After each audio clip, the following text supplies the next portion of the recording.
Hello friends, আবারও একটি নতুন ভিডিও নিয়ে চলে এলাম। আজকে আমি রান্না করছি ঘুগনি। তো হঠাৎ করে তোমাদের দাদা বলল যে আজকে সকালে বাজার যেতে পারবে না, মানে কালকেই বলে রেখেছিল যে আজকে সকালে বাজার যেতে পারবে না, তো অনেকটা কাজ আছে।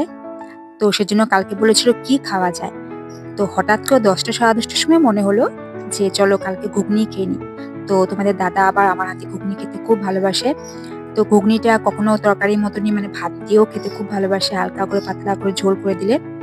তো সেজন্য 10টা সাড়ে 10টার সময় পাশের দোকান থেকে মটর নিয়ে আসলো, কাবুলি চানা এনে রাতেবেলা ভিজালাম। আর মধ্যে মধ্যে খাই, ভালো লাগে যখন কিছু থাকে না।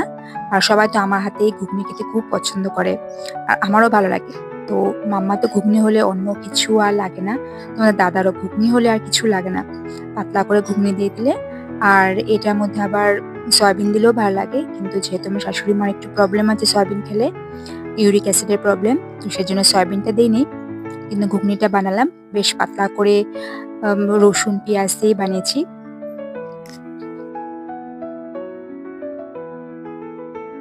তো এই মশলাটাকে ভালো করে কষিয়ে এই জল দিয়ে দিলাম। এখন জল দিয়ে এটাকে ঢেকে রেখে দেব।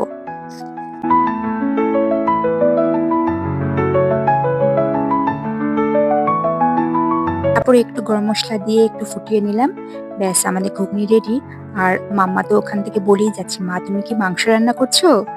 তো চলো, আজকে ভিডিওটা এই পর্যন্তই থাক, টাটা।